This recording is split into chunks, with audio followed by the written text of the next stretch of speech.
Congressman Bill Foster. I could go on and on about his accomplishments before and after entering Congress, but I'd like to maximize the amount of time that he has and that you have to interact with him. And so just very, very briefly, Bill Foster is a U.S. representative from Illinois' 11th District and the only PhD physicist in Congress. His PhD is in physics from Harvard University. In Congress, he serves on the House Committee on Science, Space, and Technology. He also sits on the House Financial Services Committee, chairing its task force on artificial intelligence.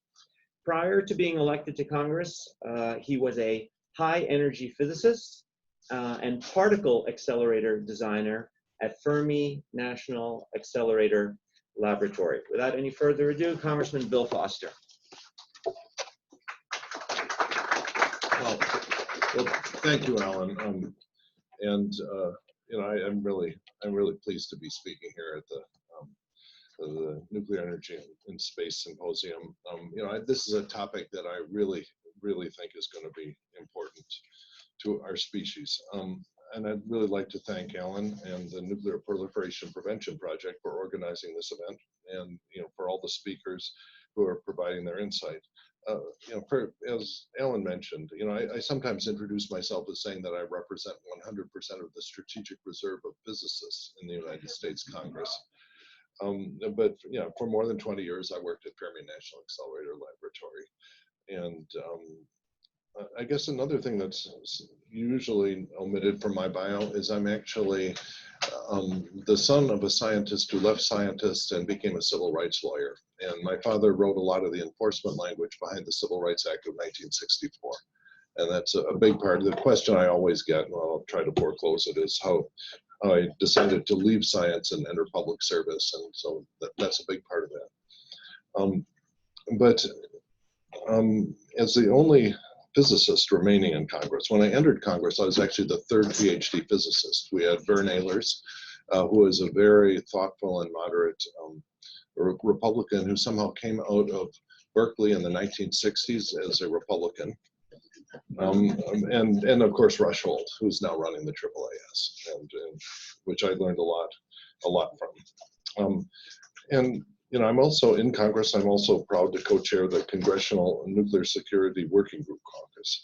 This is a bipartisan group that facilitates cooperation to reduce the risk of nuclear and radiological attacks, and to try to advance solutions to the most pressing nuclear security challenges that are faced by the U.S.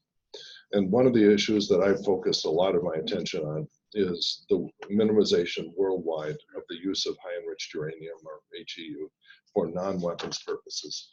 I'm not alone in this, and in a letter that was addressed to the attendees of the 2016 Nuclear Security Summit, a group of 35 Nobel laureates urged world leaders to transition away from the use of high-enriched uranium. HEU is one of the most dangerous substances known to man because it can be used to make a simple gun-type design nuclear bomb with a multi-kiloton yield. One of the interesting features that comes with this job is that if you ask, they will let you into the room where you see our nuclear weapons taken apart. And so you visit the weapon lab. And if that doesn't make you take your job seriously, then you're not thinking about it. And and one of the things you realize is how critical it is to control access to fissile material and weapons grade fissile material. Because you go in and you learn something you've probably mused about ever since your undergraduate days. How do you make a small artillery shell that's actually a nuclear weapon? Oh, that's how you do it. And how do you make a portable nuclear device, which of which many different designs were made in the Cold War. And you say, okay, that's how you do it. And so you realize it's driven home to you how important it is to control and minimize the use of high enriched uranium and weapons grade plutonium. Fortunately, a ban on HEU is technologically enforceable. The detection of even a minute quantity of HEU can be clear evidence of a weapons program in a nation that has supposedly committed to only peaceful use of atomic energy based on low enriched uranium. And so this is a place technologically where we can draw a red line and we can actually detect countries crossing it. And so that's why the elimination globally of globally held stockpiles of HEU has been a long-standing U.S. policy objective. The proliferation concerns, along with the dangers of nuclear terrorism, have led us to believe that the minimization of the use of HEU outside of nuclear weapons would make the United States and the world a safer place. And significant progress has been made. The megatons to megawatts program, for instance, eliminated more than 25% of the planet's nuclear bomb fuel. There's a long-standing program to convert research reactors from those that use high-enriched uranium to low-enriched uranium everywhere from, Uganda to Kazakhstan. And one of the recent successes actually is the efforts to eliminate HEU for the production of medical isotopes. But a lot more remains to be done. For instance, I recently focused my efforts on promoting R&D toward converting the U.S. nuclear Navy propulsion reactors to low-enriched uranium, which every other nuclear Navy already does. I've already also focused my efforts on encouraging the development of an LEU space reactors, which is the topic of today's symposium. Historically, NASA has primarily powered deep space probes with radioisotope thermoelectric generators, RTGs, using plutonium-238. NASA has recently been increasing efforts to develop fission reactors, which can provide both propulsion and power. I applaud NASA's efforts to develop nuclear thermal propulsion system using LEU, but I'm concerned about its program to develop a power reactor using weapons-grade uranium or HEU. We all know this project as crusty or kilopower.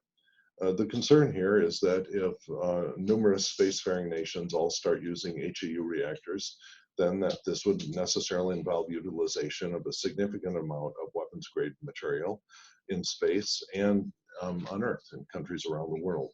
Many countries that are committed to not having nuclear weapons may still need a large amount of high-enriched uranium if they become spacefaring nations and need power reactors. No plan, there are other reasons to question the use of HEU. No plan, for example, no plan has been developed on what is going to happen to reactors once they've been placed in orbit or on the moon or on another planet. How is this going to be kept secure? Is there a plan for deactivation and decommissioning? I think the costs of getting a reactor back from the moon sort of dwarf Yucca Mountain, I would guess. And other reasons to pursue a reactor using LEU instead of HEU, include security and transportation costs for HEU, which are much higher.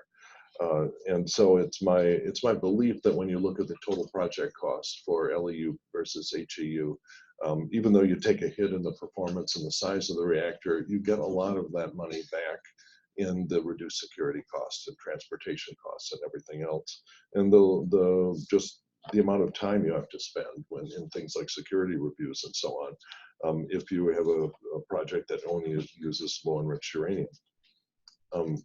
And this also using HEU severely limits and really almost makes impossible commercial partners in this, which will also increase some of the costs. And so if the US develops an LEU space reactor design, it's my hope that, particularly if we do this in conjunction with other countries, that it would be adopted as a de facto standard for all spacefaring nations. And then you could really take advantage of the significant commercial interest in LEU reactors. This is why during this year's appropriations efforts, season, I offered an amendment directing NASA to work towards the development of a low enriched uranium space power reactor. I understand that it is in fact easier to design with HEU, but technical ease is not a good reason to threaten global security. So the real challenge to you is to develop and to vet and to test a design that uses low enriched uranium, that has a minimum impact on the on the total mission cost. And that's something that I think it's something that those technically oriented of you here could really feel proud about. You know, if you're spending your days trying to figure out clever tricks to make a low enriched uranium reactor more compact and more competitive in this, you're really doing something important to make the world safe, particularly in future generations. And so, you know, it's been found historically that a key to persuading foreign reactor operators to convert from high enriched uranium to low enriched uranium has been the United States' willingness to do likewise. And so, so this is one of the reasons why I think it's crucial that you know, that NASA in particular, you know, push very hard towards developing a workable low enriched uranium space power reactor. I'm optimistic that with our allies and partners around the world, and with discussions such as this one today, we'll be able to continue to develop new and innovative ideas to secure the vulnerable nuclear material around the world and make the world a safer place. So that's it.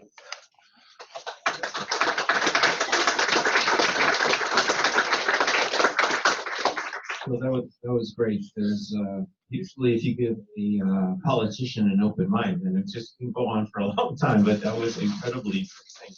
What I'd like to do then is use our remaining time for questions and answers. With, if you're willing, would you be willing to take some questions? Sure. Yeah, absolutely. At some point, Susanna, wave hi, Susanna. You probably all know Susanna Howison is on my staff. Sure. Okay, we're gonna pass the mic around here.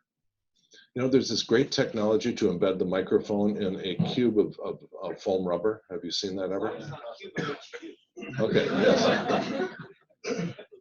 Jeff House, Space News. To the end you're talking about here, promoting the use of LEU, are you considering, for example, language in an upcoming NASA authorization bill to direct NASA to use only LEU or other steps along those lines? There is a long-standing debate over whether there are certain military missions for which LEU has an advantage that we can't give up. These are not high-volume uses of HEU, so I think that we're not going to succeed at saying that we should permanently forswear all uses of HEU. So right now, we're just trying to say, let's develop a good alternative for what we anticipate to be the high volume uses of power reactors, you know, lunar colonies, Mars colonies, space colonies, things like that. Question?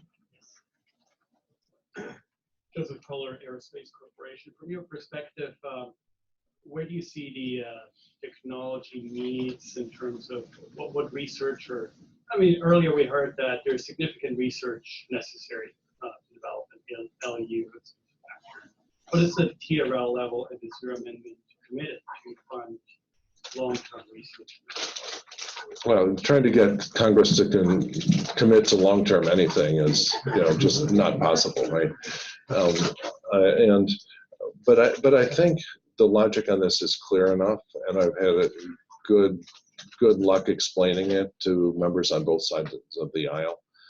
You know, no one is eager to have a future where, you know, I mean, it looks like they're going to be probably more than a dozen spacefaring nations in our lifetimes. And so when that happens, if they all start using space reactors with HEU, that's a problem that is appreciated on both sides of the aisle. And, you know, it's, to my mind, it's an open technical question how big a hit you're going to take in the performance of the reactors. You know, there's, in just the small numbers, small fraction of the literature that I've had a chance to really read on this, you know, there's a spread in opinion as to how large kilowatt range or 10 kilowatt range space power reactor will really be. And there's room for lots of bright ideas, and there's room for actually testing those bright ideas to show that, yes, it will work. And so you have, at the point that a spacefaring nation decides that they have to make a decision here, if they say, okay, we have qualified vendors for the fuel type and this sort of thing, and the design that has been tested, then there'll be a cost advantage not to have to test some new design on their own if there is effectively an open source published design for, you know, with qualified vendors for LEU option.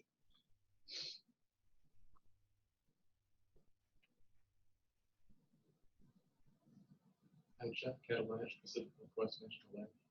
I think you'll find that there's many researchers that are ready and willing to look into LEU reactors. But can you please comment a little bit on funding avenues for that type of R&D? Oh, that's a tough one. We're trying to, at this point, consider. I don't know. Maybe I'll hit Susanna for everything she's tried. Susanna Howe was on my staff, who's well known to many of you here, attending conferences like this on this subject. Has been under orders to go and look under every little corner to get funding here. And so this is going to be a multi-year effort to get things happening. And so I don't know. Do you want to say a little bit? Now, the Oh, plan, do you want to grab up? I think right now the plan is to focus on the NTP program, which is LEU, as you know, and once that is off the ground, then to transfer that funding or work to, take that pot of money and start working on the reactor program. But as you all said, there is an authorization bill coming up, and appropriations is going to be coming up next year. So Stay tuned, I guess, is the.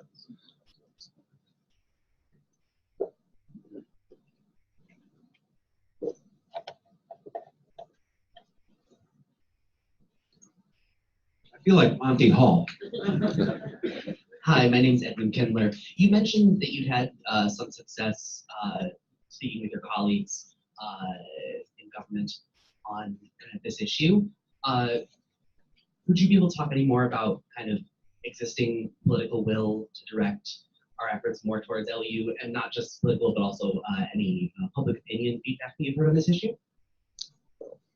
Well, I think, it's one of the sort of horrifying realities of this world is that the public is not focused on the existential risk of nuclear weapons.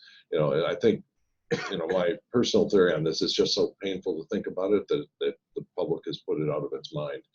And it's, one of my duties as the only PhD physicist in Congress to remind people of that. We've, for example, I've had bipartisan discussions, very successful ones, about two concepts just to raise the awareness of the nuclear threat. It turns out that nuclear winter seems to have been underestimated, that a much smaller exchange of nuclear weapons is likely to trigger a nuclear winter, a much smaller nuclear exchange than people had been assuming.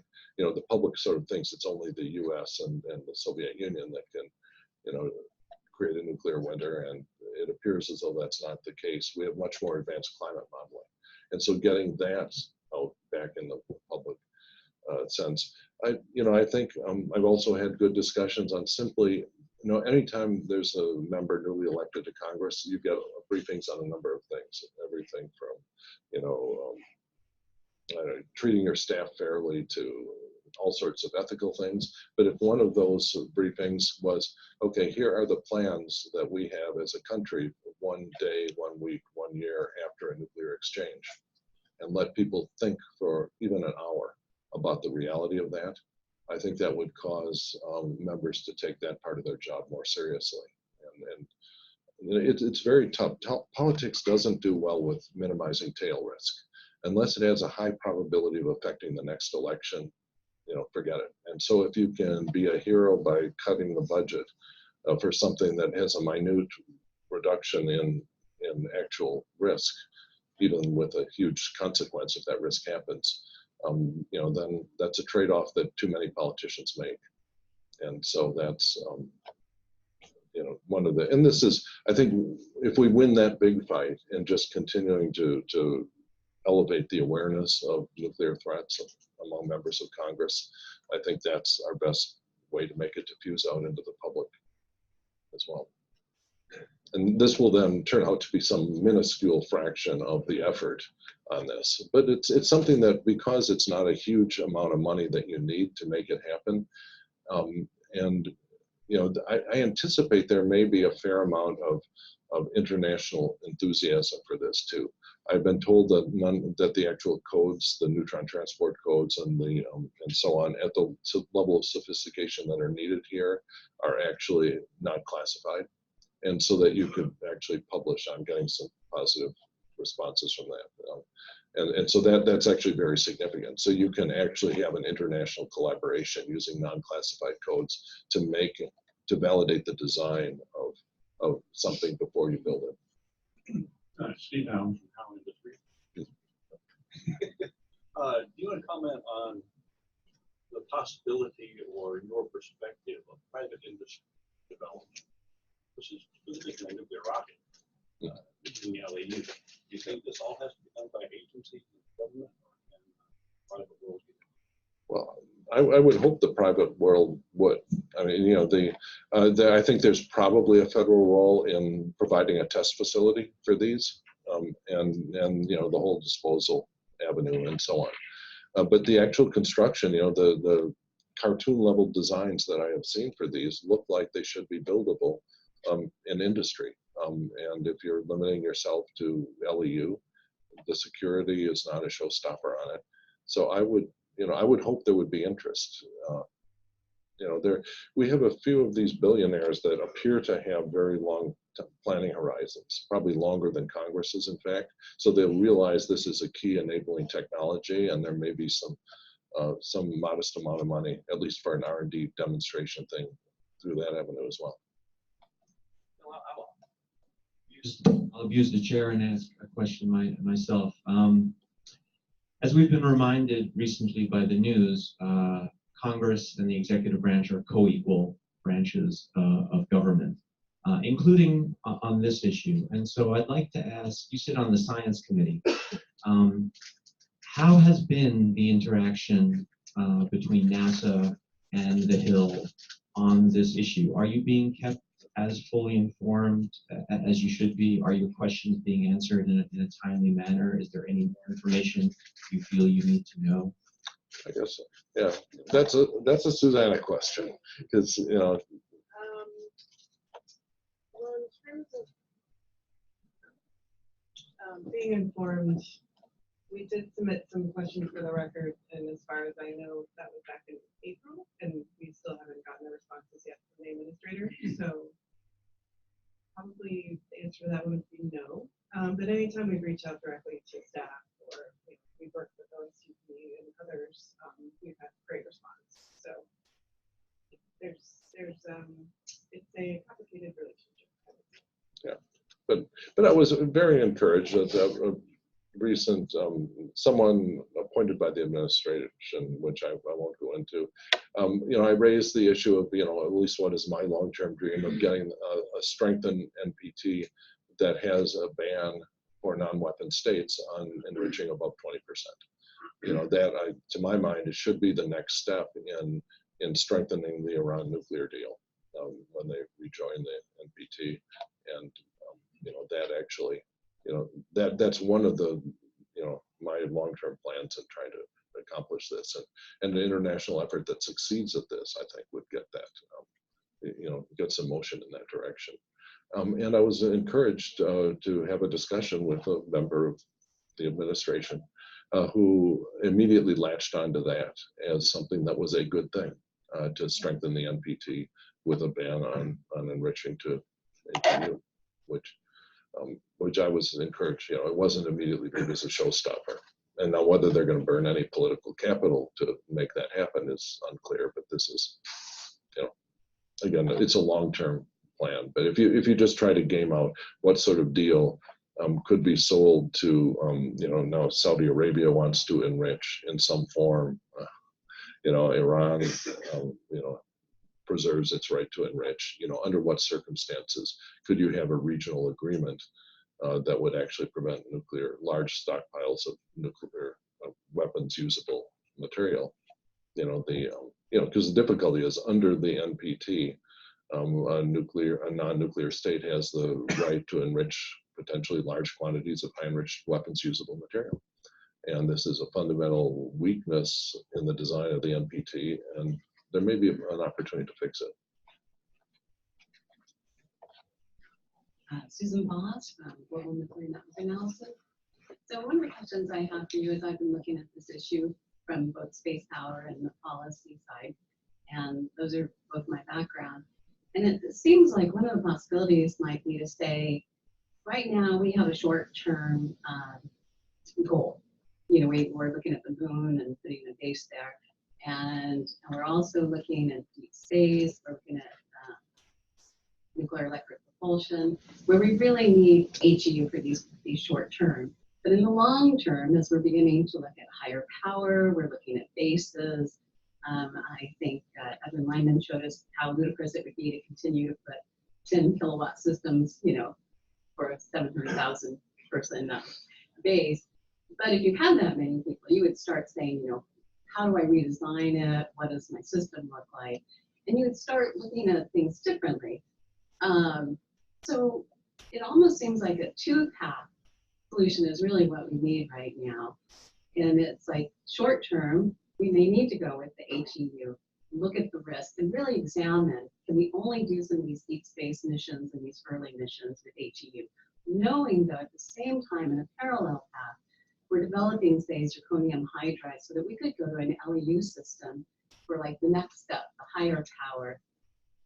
But moving forward, I mean, if I try to hold both of these things as being true, that's Yeah, well, this gets tied up with what's the realistic schedule for lunar colonies.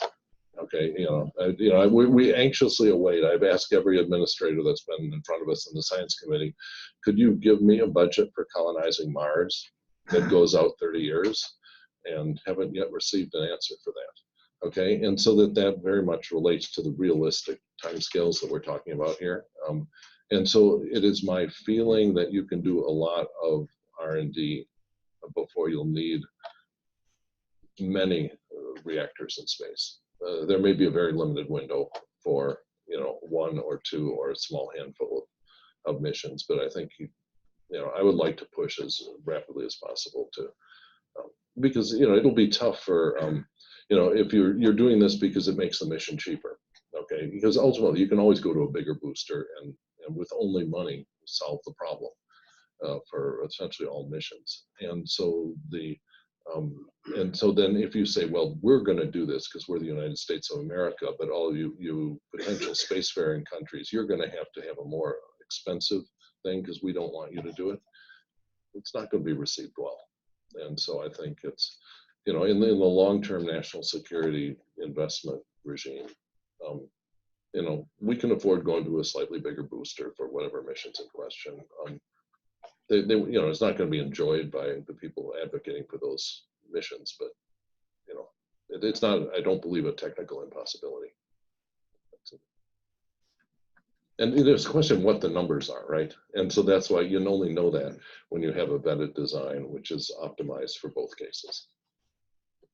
Well, I cannot conceive of a better keynote speaker or a better keynote address than we had today. And I really want to, literally, I saw him on my phone, on Suzanne's phone. He was on the house floor.